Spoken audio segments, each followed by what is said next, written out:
오늘 우리 하나님 말씀은 로마서 12장 14절부터 21절까지의 말씀입니다. 로마서 12장 14절부터 21절까지의 말씀입니다. 제가 받들어 봉독합니다. 너희를 박해하는 자를 축복하라. 축복하고 저주하지 말라. 즐거워하는 자들과 함께 즐거워하고 우는 자들과 함께 울라. 서로 마음을 같이하며 높은 데 마음을 두지 말고 도리어 낮은 데 처하며 스스로 지혜 있는 채 하지 말라. 아무에게도 악을 악으로 갚지 말고 모든 사람 앞에서 선한 일을 도모하라. 할 수 있거든 너희로서는 모든 사람과 더불어 화목하라. 내 사랑하는 자들아, 너희가 친히 원수를 갚지 말고 하나님의 진노하심에 맡기라. 기록되었으되 원수 갚는 것이 내게 있으니 내가 갚으리라고 주께서 말씀하시니라. 네 원수가 줄이거든 먹이고 목마르거든 마시게 하라. 그리함으로 네가 숯불을 그 머리에 쌓아 놓으리라. 악에게 지지 말고 선으로 악을 이기라. 아멘. 아멘. 다시 한번 주님의 평화가 여러분의 삶 가운데 함께 있기를 축복합니다. 우리가 3월 15일 주일부터 흩어져 드리는 예배를 시작한 지 벌써 2달이 되었습니다. 흩어져 드리는 예배. 처음에 다소 생소했던 이 표현이 이제는 무척이나 익숙해졌습니다. 여러분들은 어떻게 예배하고 계십니까? 어떻게 예배하고 있습니까? 아마 이렇게 물으면 이제는 모두들 이렇게 대답하실 것 같습니다. 일단 유튜브를 켜서 봅니다. 유튜브를 켜고 안 켜고를 지금 묻는 것이 아니라 내가 진짜 예배하고 있습니까? 난 진짜 예배하고 있는가? 아니면 단지 유튜브를 켜고 화면을 보고 있는 것인가? 지금 묻고 있는 것입니다. 여러분 스스로 한번 물어보시기 바랍니다.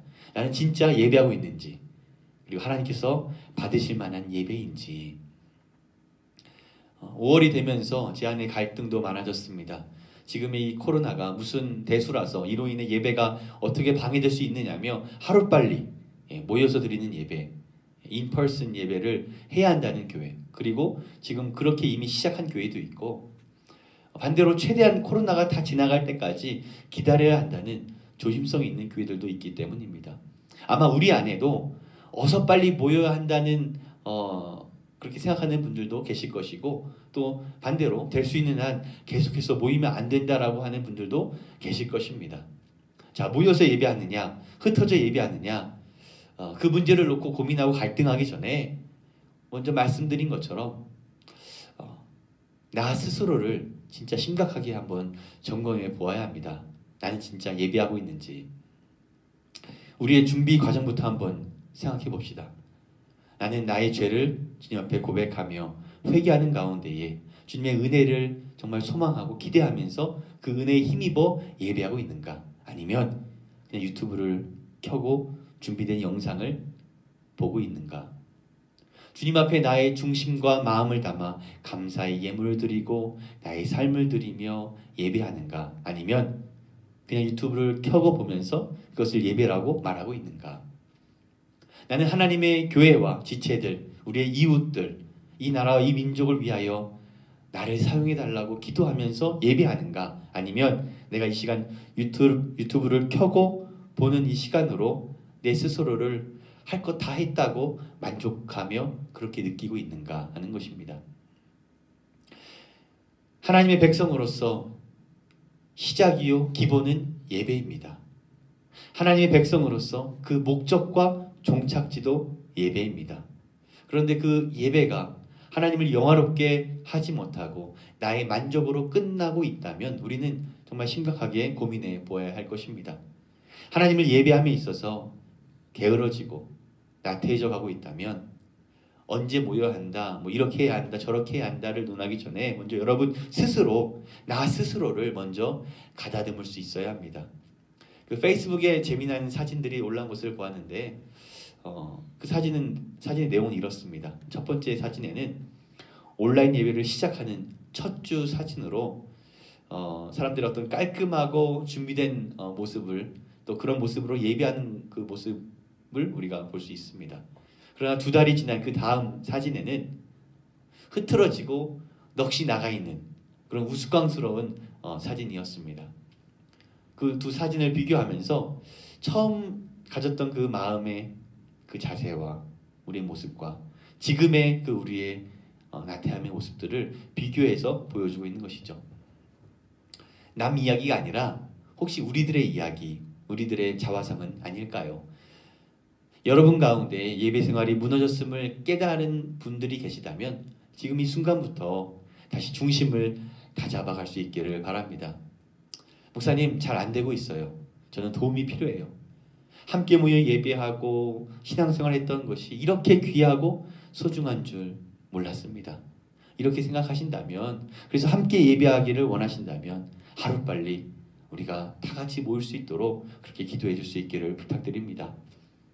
이제 저희 교회도 6월부터는 소수가 아닌 모두가 함께 모여서 예배드릴 준비를 하고 있습니다. 당장 모든 분들이 모이시기에는 어려우실 수도 있습니다. 몸이 편찮으신 분들도 계실 것이고 아직 조심스러워 상황이 여유치 않으신 분들도 분명 계실 것입니다. 그러나 지금의 코로나 사태가 올해 계속 지속되고 또 내년까지 이어진다는 예상하에 어떻게든 서로 안전을 지키고 예방수칙에 따라 행동하면서 우리 사회 전체가 예전의 활동으로 돌아가려는 움직임처럼 우리도 지키고 예방하며 또 이제 예배하는 백성이요 선교하는 교회로서의 그 정체성을 다시 찾아가야 하는 줄 믿습니다. 3월 15일 흩어져 드리는 예배를 시작하면서 우리는 먼저 예배에 대해서 나누어 보았습니다. 어떻게 흩어져 예배할 수 있는가 하는 것을 잘 안내해 드리기 위함이었습니다. 예배는 그리스도인으로서 가장 기본이죠. 하나님을 영화롭게 하는 하나님의 백성으로서 가장 기본이며 또 우리를 지으신 목적이 바로 예배입니다. 예배를 통해 하나님을 영화롭게 하면서 동시에 하나님을 영화롭게 하는 모든 삶은 예배로 설명되어 줄 수 있는 것입니다. 우리가 가급적 예배를 본다라는 표현보다 예배 드린다, 예배하다라고 해야 하는 이유는 예배는 단순히 어떤 시간에 드려지는 제의적인 행위를 지켜보는 것에 국한되지 않기 때문입니다. 내가 주체가 되어서 하나님을 영화롭게 하는 것을 뜻하기 때문입니다. 주일 11시에도 예배를 보는 것이 아니라 예배를 드리는 것이죠. 나아가 이 시간만 예배 드리는 것이 아니라 우리는 우리의 전 인격적인 삶을 통하여 그 삶을 통해 하나님을 예배하는 것입니다. 성경 속에서 예배는 거의 대부분 동사로 쓰인다고 나누었습니다. 요한복음 4장이 그 대표적인 예입니다. 사마리아 여인과 예수님의 대화 속에서 모든 예배가 예배하다, 예배한다 라는 동사로 쓰이고 있는 것을 우리가 확인할 수 있었죠. 예배하였는데, 예배할 곳, 예배할 때, 예배하고, 예배하노니, 예배할지라. 예배에는 그 자체로 동사이기에 예배를 본다라는 표현보다 예배하다, 예배합니다 라는 표현이 더 적절한 것입니다. 그래서 아까 찬양에도 예배합니다, 예배합니다 우리가 고백했죠. 예배는 하는 것입니다. 예배한다. 예배는 내가 객체로서 멀찍이 떨어져 보는 것이 아니라 주체가 되어서 나를 드리는 것입니다. 이게 망가지면 우리 예배가 무너지고 있다는 것이죠. 아브라함은 어디를 가나 하나님 앞에 엎드렸습니다. 또 다니엘은 바벨론으로 끌려갔을 때도 늘 무릎을 꿇고 하나님 앞에 엎드렸습니다. 우리는 그렇게 흩어져 하나님께 엎드리고 또 나를 드림으로 예배할 수 있는 것입니다. 또한 동시에 우리는 우리의 매일매일의 삶을 통해 하나님을 영화롭게 함으로써 우리는 날마다 매 순간마다 주님을 예배하는 것입니다. 그래서 우리는 지난 3월 로마서 12장의 영적 예배, 우리의 삶을 거룩한 산제사로 드리는 예배에 대해서 말씀을 나누었습니다. 요한복음 4장의 그 영과 진리로 예배하라는 말씀은 영, 성령께서 내주하신 우리의 몸으로 진리, 곧 예수 그리스도를 통해 하나님께 살아있는 제사를 드리는 로마서 12장의 영적 예배로 이해할 수 있는 것입니다. 지난 3월 요한복음 4장의 예배와 로마서 12장의 예배를 우리가 한번 비교해 보았는데요. 흥미로운 것은 성경 원어로 볼 때에 로마서 12장의 예배라는 단어와 요한복음 4장에 나타나는 그 예배하다라는 단어가 다르다는 것입니다. 이것은 다른 예배를 말씀하고 있는 것이 아니라 요한복음 4장의 예배를 로마서 12장의 예배로 구체화시켜 주시기 위함이었습니다. 요한복음 4장이 어떻게 예배하여야 하는지에 대한 근본적이고 1차적인 말씀이라면 로마서 12장은 어떻게 예배하여야 하는지에 대한 보다 포괄적이고 구체적인 예를 말씀하고 있는 것입니다. 하나님을 영화롭게 하는 것의 시작이요 기본은 예배라고 말씀드렸습니다. 하나님의 선하시고 기뻐하시고 온전하신 뜻이 무엇인지 분별하여 우리의 삶으로 하나님을 영화롭게 하는 것, 바로 로마서 12장이 말씀하시는 거룩한 산제물로 드리는 예배입니다. 자, 오늘은 지난 시간에 이어서 이제 14절부터 21절 마지막 절까지 말씀을 통하여 우리가 은혜를 나누려고 합니다. 오늘 말씀을 통해 나는 이 시간뿐만 아니라 나의 삶과 또 맺고 있는 나의 모든 관계들 속에서 주님을 증거하고 예배하고 있는지를 한번 생각해 볼 수 있기를 바랍니다. 우리는 살면서 많은 사람과 관계를 맺고 또 그 관계 속에 살아갑니다. 때로는 잠깐 스쳐 지나가는 사람이 있는가 하면 오랫동안 알고 또 교제하고 그렇게 지내는 사람들도 있습니다.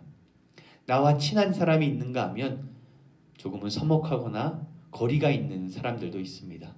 나를 위해 주고 나를 위해 대신 죽을 수도 있는 그런 사람이 있는가 하면 나를 적대시하고 또 경우에 따라 나를 핍박하는 사람도 있다는 것이죠.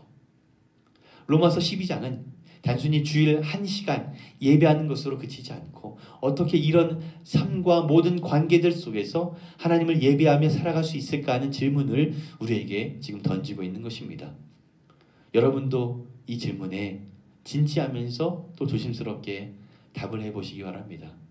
이전에는 교회 모여 예배하고 또 교회를 떠나면서 주님 다음 주에 다시 만나요, 그런 신앙이었다면 여러분들이 흩어져 살아가는 그곳에서 지금도 만나고 있고 계속 드려지고 있는 예배의 삶인지를 여러분의 모든 관계들 속에서 한번 고민해 보는 것입니다. 첫 번째 본문은 우리에게 이렇게 질문합니다. 나는 이기적인 사람인가? 아니면 공동체적인 사람인가? 나는 이기적인 사람인가? 아니면 공동체적인 사람인가? 이기적인 사람은 다른 사람을 배려하지 않습니다. 나만 생각할 뿐이죠. 나에게 이익이 되지 않으면 모든 것이 불필요하고 무의미합니다. 이기적인 사람은 다른 사람의 슬픔과 아픔에 관심이 없습니다. 나만 잘 되면 그만입니다. 반대로 공동체적인 사람은 늘 더불어 살아가려고 노력합니다. 늘 누군가를 배려하고 그래서 말도 행동도 조심하게 됩니다. 나에게 이익이 되지 않더라도 그 누군가를 위해서 희생할 줄 아는 사람인 것이죠. 공동체적인 사람은 다른 사람의 아픔과 슬픔에 늘 공감합니다. 함께 웃고 함께 아파하며 함께 울기도 합니다. 자, 여러분은 이기적인 사람입니까? 아니면 공동체적인 사람입니까? 이기적인 사람은 나만 예수 믿고 나만 천국 가면 그만이라 생각합니다.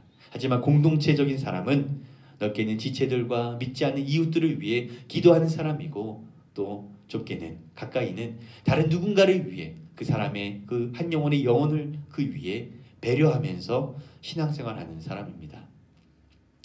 예수님은 지극히 작은 자 하나에게 한 것이 곧 나에게 한 것이다 말씀하셨습니다. 형제를 실족하게 하지 말라고 가르치십니다. 급기야 마태복음 5장 22절 말씀인가요? 예수님은 형제에게 노하는 자, 형제를 멸시하고 저주하는 자는 그래서 나가라 하는 자마다 지옥불에 들어가게 될 것이다 라고 말씀하십니다. 그러므로 회개하여라. 예수님 당시 신앙생활은 단지 종교 생활로 국한되어서 사람들은 참으로 편협하기 이를 데 없었습니다. 다른 사람을 위해 배려하고 한 영혼을 소중히 여기는 그런 공동체적 신앙생활이 아니라 나만 알고 나만 잘 되면 되는 그런 소위 이기적인 종교 생활이었을 뿐이었습니다. 예수님은 특히 종교 지도자들을 향해 비판하시면서 위선이라고 경고하시는 것이죠. 이렇게 이기적인 삶 속에 드리는 예배가 어떻게 하나님이 받으실 만한 그런 예배일 수 있겠습니까? 오늘 본문 15절은 이렇게 말씀하고 있습니다. 즐거워하는 자들과 함께 즐거워하고 우는 자들과 함께 울라. 요즘 온도차가 있다 보니까 가끔씩 몸살이 오고 아프신 분들을 보기도 합니다. 코로나 바이러스 때문에 저는 기침을 해도 그것은 코로나 바이러스 때문이 아니라 알러지라고 이렇게 설명해야 하는 그런 시국이기에 다른 이유로 몸이 좋지 않고 아프게 되면 혹시 코로나 바이러스라고 오해하지는 않을까 그런 염려도 들기도 합니다. 지난주에 한국에서 이태원의 한 클럽의 코로나 확진은 가히 충격이었습니다. 다른 사람의 아픔과 어려움 또 이를 극복하기 위한 다른 모든 사람들의 그 몸부림은 아랑곳하지 않은 채에 나는 괜찮으니까 다행이고 나만 즐거우면 된다라는 그런 이기적인 생각이 얼마나 많은 사람들을 또다시 병들게 하고 아프게 하고 또다시 집안에 가두게 하였는지를 우리는 보았습니다. 여러분들도 활동하시면서 마스크를 꼭 쓰시기 바랍니다. 마스크를 쓴다는 것은 나만을 위해서가 아니라 다른 사람들을 보호하고 또 모든 사람, 공동체를 위하는 일이기 때문입니다. 우리 몸은 유기체이죠. 어느 한 곳이 아프면 몸이 다 아픈 것입니다. 성경은 교회를 가리켜서 그리스도의 몸으로 비유하십니다. 하나의 생명체, 하나의 유기체이다. 우리에게 말씀하시죠. 그러니 고린도전서 12장 말씀처럼 만일 한 지체가 고통을 받으면 모든 지체가 함께 고통을 받고 한 지체가 영광을 얻으면 모든 지체가 함께 즐거워하는 것입니다.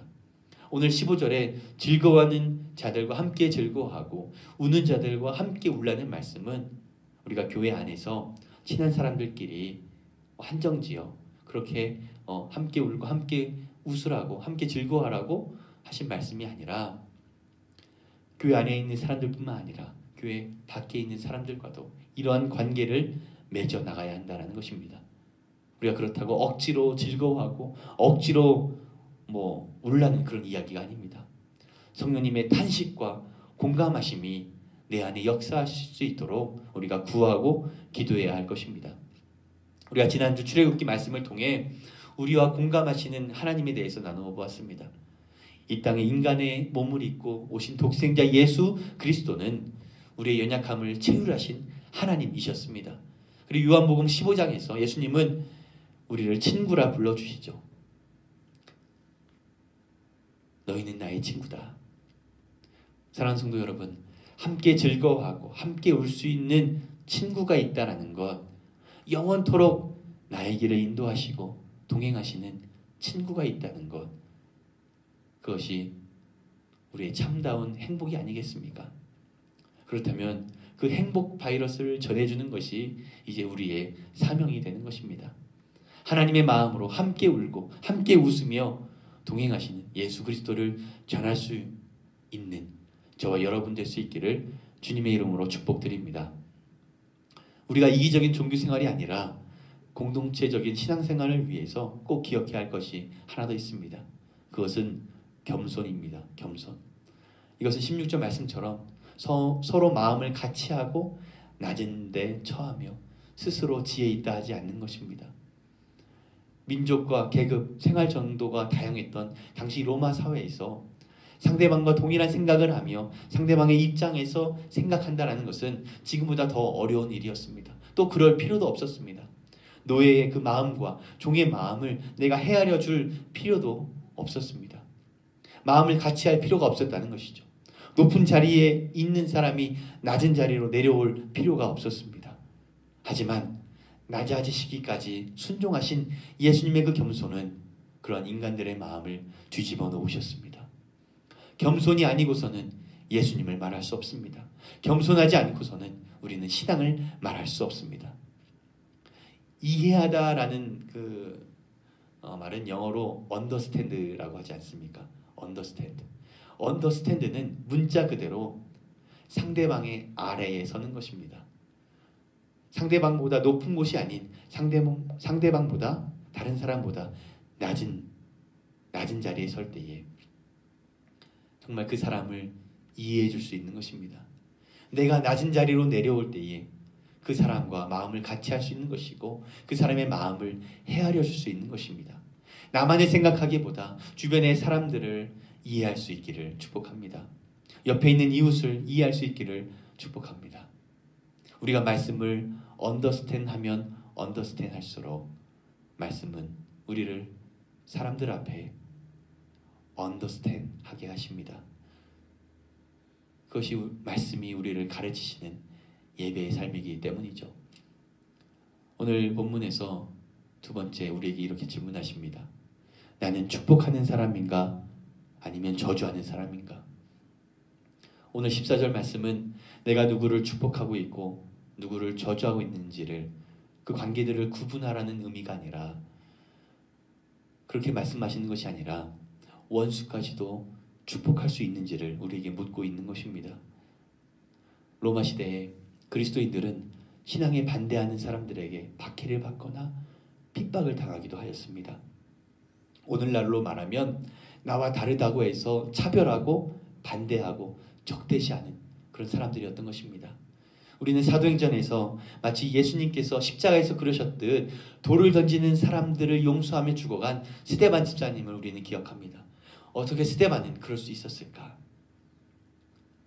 물론 내 의지로 할 수 있는 것이 아니죠. 그만큼 스데반 집사님은 성령께 그의 삶을 맡긴 사람이었음을 보여주고 있는 것입니다. 끝까지 사람들을 저주하지 않고, 나에게 돌을 던지는 저 사람들을 저주하지 않고, 그 모든 상황과 관계 속에서 하나님 앞에 예배할 수 있었던 것은 그가 성령의 사람이었기 때문이었습니다.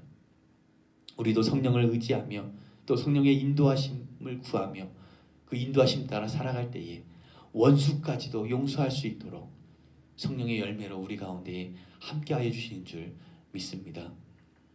오늘 14절 말씀을 다시 한번 보면 나를 반대하는 사람들을 저주하지 않는 것이 축복의 한 방법임을 우리가 깨달을 수 있습니다.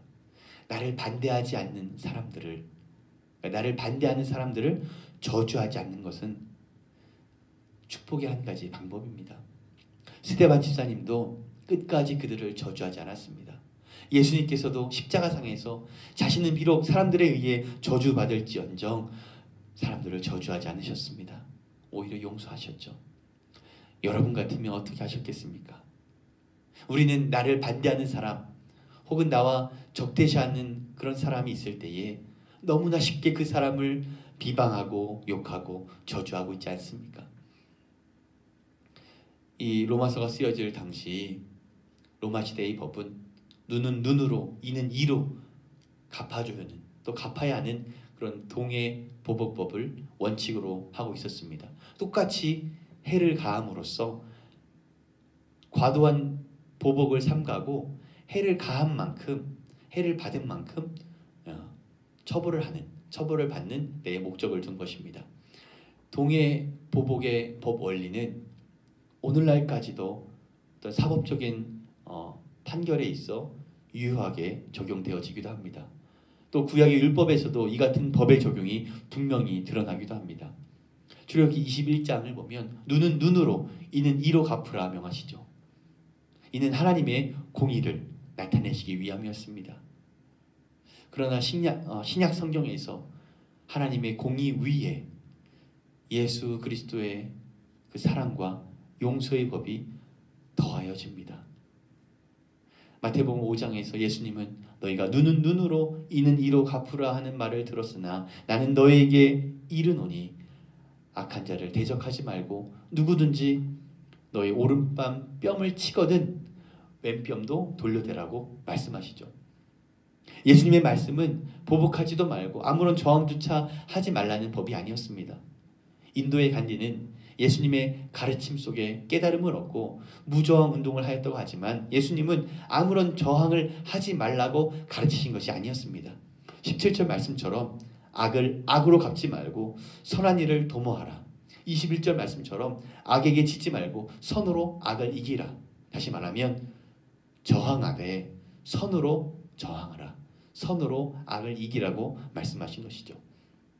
예수님은 마태복음 5장에서 속옷을 뺏으려 하는 자에게 겉옷까지도 내어주고 억지로 오리를 가게 하는 자와 심리를 같이 가라, 동행하라 말씀하십니다. 오른뺨을 맞았을 때에 왼뺨도 돌려대고 속옷을 뺏으려는 자에게 겉옷까지도 내어줄 때에 어떤 변화가 일어날까요? 오리가 아니라 심리를 같이 동행할 때에 그 관계 속에 어떤 변화를 가져오겠습니까? 아마 그 사람은 이렇게 생각할 것입니다. 이건 뭐지? 이 사람 대체 뭐지? 속옷을 뺏으려는 사람은 그 사람의 속옷이 뭐 예쁘고 마음에 들어서 뺏는 것이 아니라 결국은 다 벗겨서 모인 사람들에게 수치를 주려는 의도였습니다. 속옷을 뺏긴 사람이라면 그 수치심에 얼른 겉옷을 입으려 할 것이죠. 그런데 예수님은 그 겉옷까지도 주라는 것입니다. 벌거벗은 자가 수치스러운 것이 아니라 그 사람의 속옷과 겉옷을 뺏어서 들고 있는 사람이 결국 영적인 수치심을 느끼게 되는 것입니다. 오늘 본문 20절에서 원수가 줄이거든 먹이고 또 목마르거든 마시게 하라고 말씀하시죠. 그 다음 말씀에 그리함으로 네가 숯불을 그 머리에 쌓아 놓으리라. 숯불이 머리 위에 있다는 것은 여러 가지 문화적인 배경으로 설명해 볼 수 있으나 기본적으로 그 숯불로 인해서 그 사람이 뜨겁게 달궈지는 결과를 낳습니다. 뜨겁게 달궈지는 결과, 뭔가를 깨닫고 느끼게 된다는 것이죠. 어떤 변화가 일어난다는 것입니다. 2016년 멜 깁슨 감독이 제작한 핵소 고지라는 영화가 있습니다. 저는 이 영화를 몇 번이고 돌려서 또 보고 또 보면서 참 저 개인적으로 깊은 감동을 받은 영화인데요. 제2차 세계대전 당시에 미국과 일본의 치열한 전투 속에 무기 없이 총을 들지 않고 75명의 생명을 구하고 또 그로 인해 명예훈장을 받은 데스몬드 도스 일병의 실화를 바탕으로 하고 있습니다. 알코올 중독자였던 아버지를 총으로 살해할 뻔했던 그는 다시는 총을 잡지 않겠다고 하나님과 약속하죠. 그리고 의무병으로 자원 입대한 도스 일병은 총을 드는 것, 집총을 거부합니다. 그로 인해 함께 있던 동료들로부터 무시당하고 심한 구타와 핍박까지 받아야 했습니다. 이후 전쟁이 터지고 또 전쟁에 참전하게 되고 전세에 밀려서 모두가 퇴각하는 그런 상황이 되었습니다. 하지만 그때 이 도스 일병은 끝까지 남아서 밤이 새도록 자신이 어떤 위협에도 불구하고 나를 핍박하고 증오했던 그 전우들을 하나씩 하나씩 구해옵니다. 가장 큰 눈길을 끌었던 부분은 그러는 사이 죽어가는 일본군 병사를 만났을 때입니다. 적이었던 그 일본군 병사까지도 그는 죽어가는 그를 붙잡으며 그를 돌보게 되죠. 일본군 병사까지도 돌보는 그의 모습 속에서 영화는 이 전쟁이라는 어떤 현실적 경계에서 과연 무엇이 중요한가라는 어떤 무게 깊은 질문을 우리에게 던지고 있습니다. 그는 총알이 빗받치는 전장에서 한 명만 더를 외치면서 사람들을 구해냅니다. 어떻게 그럴 수 있었을까? 어떻게 자신을 핍박했던, 자신을 무시하였던, 자신을 구타하고 또 자신을 그렇게 짓밟았던 그 자기의 전우들을 어떻게 자기의 목숨을 걸고 그 어려움 가운데에 한 명씩 구해올 수 있었을까? 어떻게 그는 그럴 수 있었을까? 그는 늘 성경 말씀을 가슴에 품고 무엇이 하나님의 뜻인지 어떻게 하는 것이 예배하는 삶인지를 깊이 고민했고 또 그 어려운 순간에서도 하나님께 외치고 또 구하며 그렇게 살아갔던 한 명의 인물이었던 것입니다. 사랑하는 성도 여러분, 한 명만 더 살리게 해주세요. 그렇게 외쳤던 도스 일병이 사륙이 난무하는 그런 전쟁의 참혹 속에서도 하나님의 선하시고 기뻐하시고 온전하신 뜻이 무엇인지 질문하며 영적 예배의 삶을 살고자 몸부림쳤던 것처럼 여러분, 우리들의 삶 속에서 그렇게 하나님 앞에 외치며 그렇게 예배의 삶을 살고자 몸부림칠 수 있는 저와 여러분 될 수 있기를 축복합니다. 적이었던 일본인 병사를 돌보면서까지 원수를 사랑하라는 그 말씀, 축복하고 저주하지 말라는 로마서의 말씀을 그는 실천하고 있었던 것입니다. 로마서에서 말씀하고 있는 영적 예배의 삶은 유튜브를 켜는 것에서 시작하여 원수가 목마를 때 물 한 모금, 원수가 굶주릴 때에 밥 한 숟가락 먹을 수 있는 그런 삶까지도 말씀하고 있는 것입니다. 오늘 여러분은 진짜 예배하고 있습니까? 오늘 여러분은 정말 하나님이 받으실 만한 예배를 하나님 앞에 드리고 있습니까? 게으러지고 나태해진 우리의 예배의 삶이었다면 다시 중심을 다잡아갈 수 있기를 바랍니다. 교회에서 모이지 못한다고 예배를 멈추거나 쉬는 것이 아닙니다. 우리는 교회라는 건물에서 모이지 않았을 뿐 여전히 예배하고 또 지금도 예배하며 매 순간순간 예배하는 예배자이기 때문입니다. 아직 우리가 흩어져 예배하고 흩어져 살아가지만 여러분의 그 시간이 이기적인 종교 생활이 아니라 공동체적 신앙생활일 수 있기를 축복합니다. 모든 상황과 관계들 속에서 하나님을 영화롭게 하는 영적 예배의 삶이 될 수 있기를 주님의 이름으로 축복드립니다. 아멘.